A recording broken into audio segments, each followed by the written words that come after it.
Estamos de volta com o programa A Vida em Foco especial desta quarta-feira, dia 23 de dezembro, quase chegando o Natal, um dia bom para lembrar da família, né? Eu acredito assim que as nossas memórias que ficam até do ano, é um dia, Natal, né, no caso, é um dia muito especial para essa questão sensível das famílias. E foi pensando nisso que a gente convidou aqui o Bruno Truitt. Ele faz biografias familiares, mas ele se considera artesão de memórias. Olha que legal esse título, Bruno. Seja bem-vindo, viu? Muito obrigado, Carol. Que legal você estar aqui.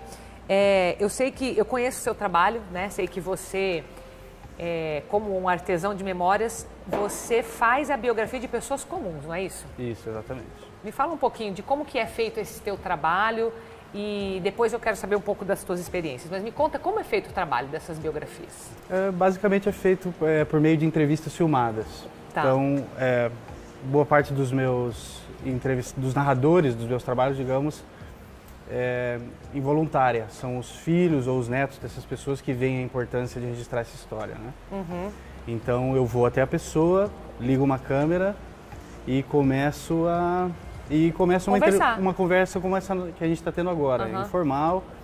E essas conversas podem durar 1 hora, já chegaram a durar 6 horas, uma conversa dessa. Então depende de como do quão boa é essa pessoa narrando as suas memórias. Com a idade também vem da capacidade que ela tem de passar horas lembrando e conversando, que é um pouco cansativo também.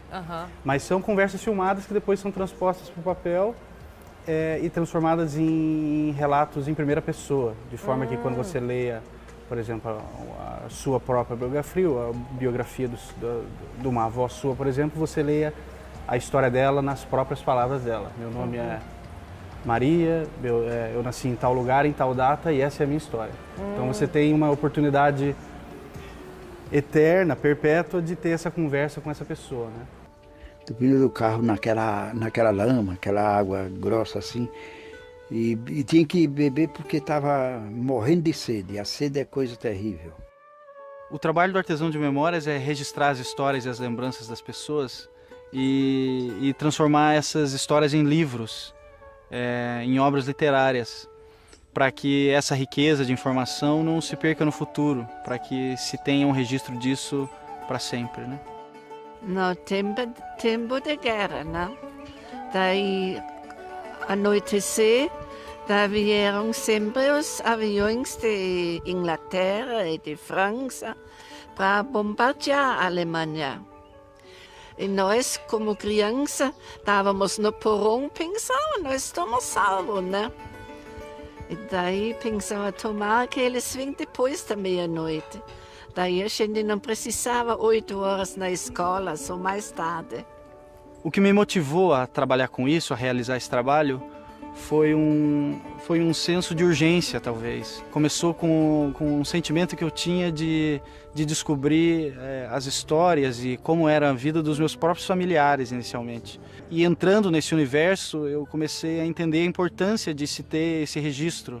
E comecei a trabalhar para fazer isso para as outras pessoas, né? Para proporcionar a elas essa experiência que eu tive.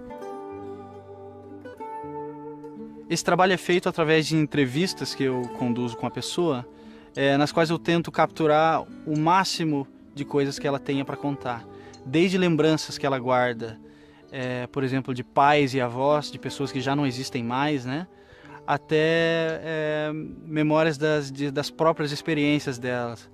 Então é preciso juntar tanto o resultado das entrevistas com a pesquisa adicional que traz a contextualização histórica, que explica os modos da maneira de se expressar, inserindo as fotos antigas, inserindo notas de rodapé, inserindo blocos de texto explicativos, para que o leitor consiga, de maneira ininterrupta, acompanhar os relatos ao mesmo tempo que ele entende o contexto em que aquilo aconteceu. A forma como ele construiu as palavras, como ele pesquisou, inclusive até o sotaque da minha avó, por que ela tem sotaque, por que ela confunde ainda algumas coisas no português. Se você conhece um pouquinho dela, se você lê o livro, você escuta ela falando, assim. É impressionante. Realmente mudou totalmente a concepção que eu tenho com meu avô hoje. porque eu não tinha essa noção completa de diversas histórias que ocorreram na vida dele, né? Histórias de dificuldades, histórias de superação. E o livro ele veio justamente a me mostrar que tinha muita coisa a ser conhecida, né? Eu não esperava que na minha idade ia ter essa oportunidade de dar o depoimento sobre a minha vida, né? Todo mundo gostou e até hoje estou orgulhoso e muito agradecido do Bruno, o que ele fez para nós. Porque isso vai ficar para sempre, né? Para o futuro. Toda história merece ser contada, né? Não é só as pessoas que são famosas ou que tiveram algum tipo de impacto na sociedade que deveriam ter uma biografia escrita e organizada de maneira profissional, né? Esse registro é o que faz com que a vida daquela pessoa deixe uma marca nas gerações futuras daquela família. O dia que eu conheci o seu trabalho, faz um bom tempo já, né? Eu fiquei pensando, nossa, tem tantas pessoas com histórias interessantes na nossa família e que acabam, às vezes, se perdendo, né? Isso é uma forma da gente preservar essa memória da própria família, né? Exatamente.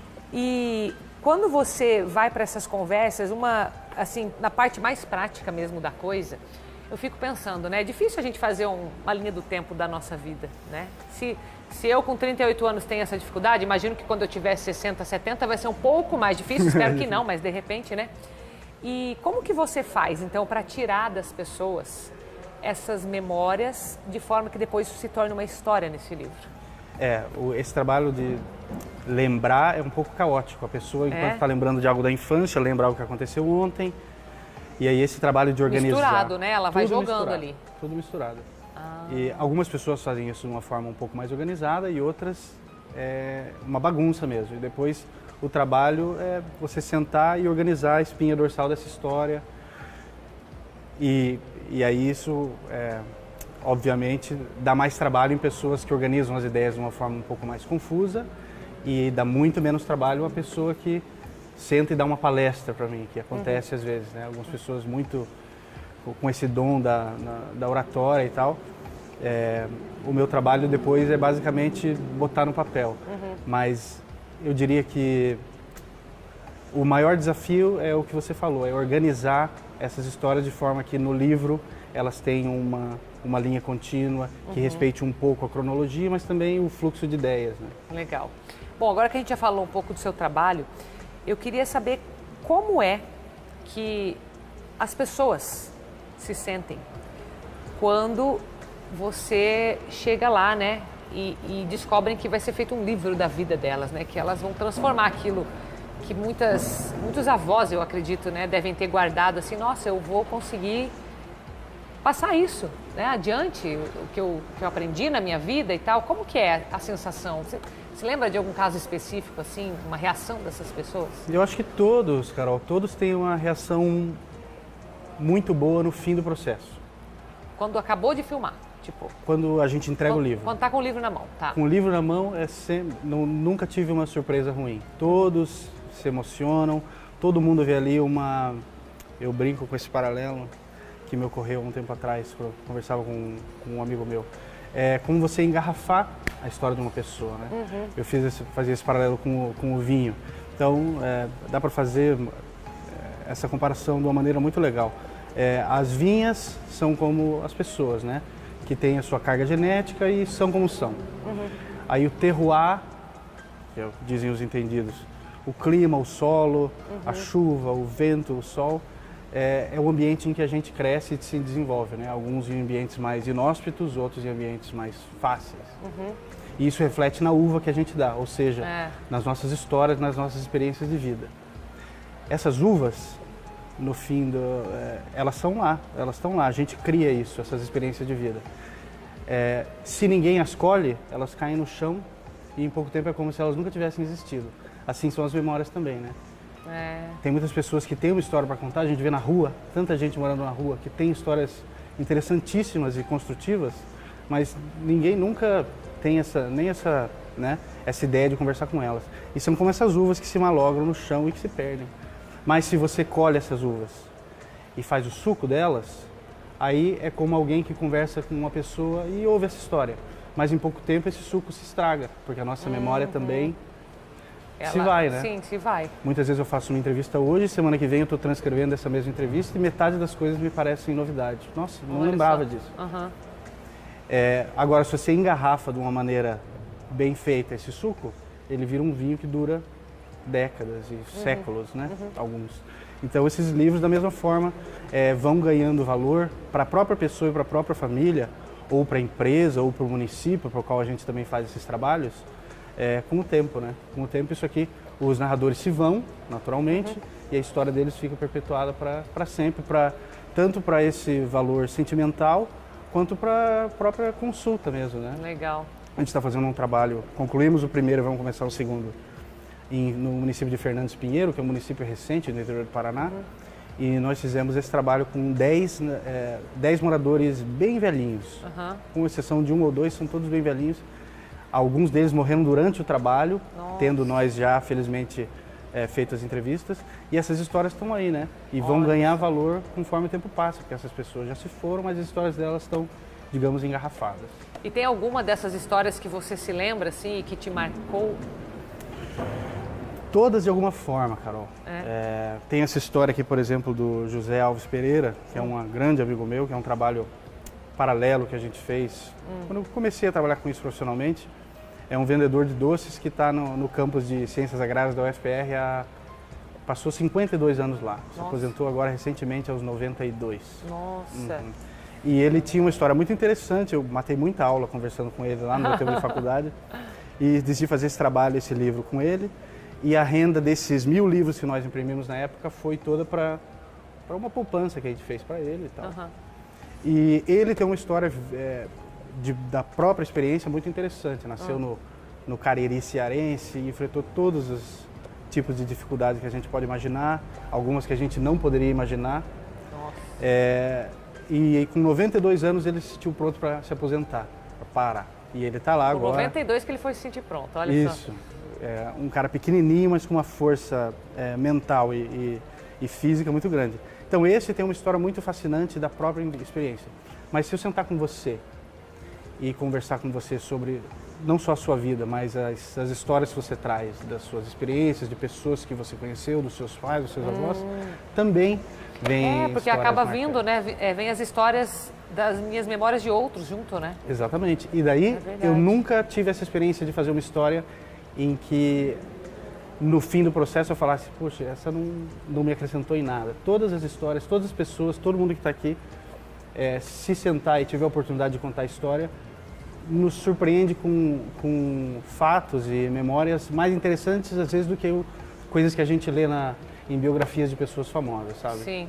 Passaram por adversidades muito maiores, muitas vezes, superaram, deixaram os seus filhos, os seus descendentes em situação melhor do que aquela em que nasceram. Isso que é acho que o ponto principal, assim, aquela trajetória do herói um pouco, né? Dificuldades, trabalho duro, supera, meio que esse ciclo. E no final ainda dá tudo certo, né? Na maioria dos casos. Na maioria dos casos dá certo, e quando não dá certo tem histórias interessantíssimas para contar, né? Sim.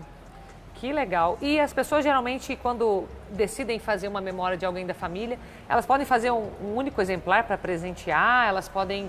Porque geralmente não é para comercializar isso, né? É para ficar ali, né? Para a família. Exatamente. Até hoje, dos 27 trabalhos que eu tenho, a maior parte deles concluídos e alguns ainda em fase de conclusão, alguns deles, nenhum deles tem aquele ISBN. Que é o quê? Que é aquela coisa que a gente vê em todos os livros de livraria. Nenhum dos meus livros foi para comercializar, exceto esse aqui. Esse que foi, tá. Mas esse tampouco tem, ele foi vendido no carrinho de doces dele próprio, entendeu? Olha só. Ele que vendia. Mas esses trabalhos, como você falou, você está certa, são todos de uso muito privado. Seja histórias pessoais, familiares, corporativas, que eu também entrei meio que sem querer nesse mercado.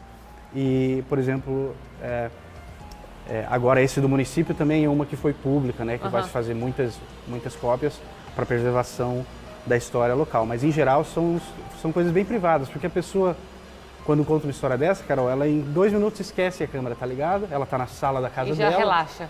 Relaxa e conta tudo. Conta até coisas que ela depois pede. Não inclui isso no livro. Não sei se é melhor tirar. Que legal.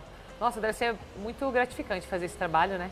É legal, é muito trabalhoso, requer muita atenção, muitas Detalhes, horas. né? Isso, muitas horas de trabalho, em pequenos detalhes às vezes. Mas é um trabalho muito gostoso, porque no fim sempre é uma coisa que a gente comemora, né? Sim, agradeço, viu, sua presença aqui hoje. Obrigado. E vamos ficando por aqui. Estamos ao final de mais um programa Vida em Foco, mas eu tenho um encontro com você amanhã novamente às 3h30 da tarde. Eu espero você. Tchau, tchau, fica com Deus.